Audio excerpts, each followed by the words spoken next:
Hi. In the last video, I talked about Bobby Fischer, the great chess player, and a hallmark of all great chess players is they're always thinking ahead a number of moves or possibilities.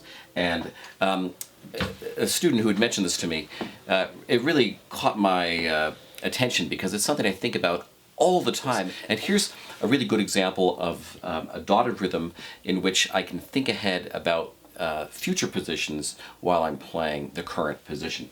This is from the Chopin A-flat Polonaise, the famous Opus 53. I was teaching this passage to a student who was struggling with it, and the problem is that they were not kind of loading their hand position for what was coming until it was too late. And so you'll notice what I'm doing is I'm getting my thumb and my second finger ready in the space of the dot. So think of a dotted rhythm. Where the dot actually exists is where I'm actually changing my hand position.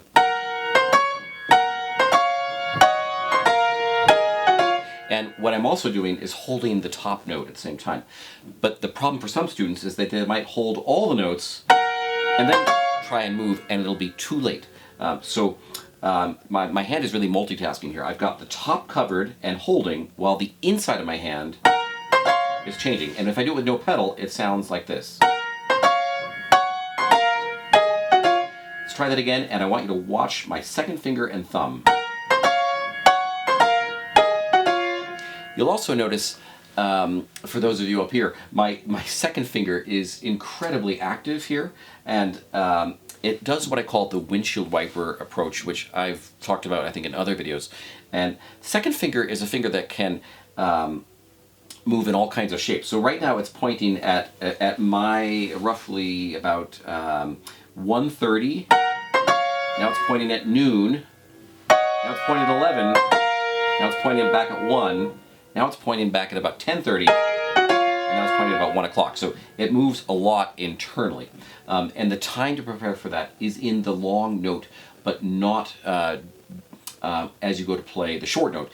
If you're only moving when you go to play the short note, it is far too late.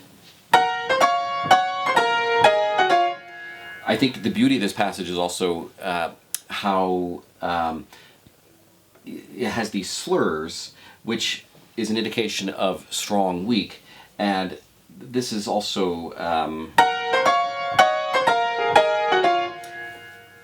directly related to the use of my wrist, because I'm dropping and coming through, dropping and coming through. So it's this beautiful kind of marriage of timing and technique and tone, and then this understanding of technique, which I think is half of physical technique. Hey, thanks for watching this video on PianoThink. Thanks for subscribing, and I love all your comments and questions. I've got some videos coming based on those very comments, and I hope you'll keep them coming.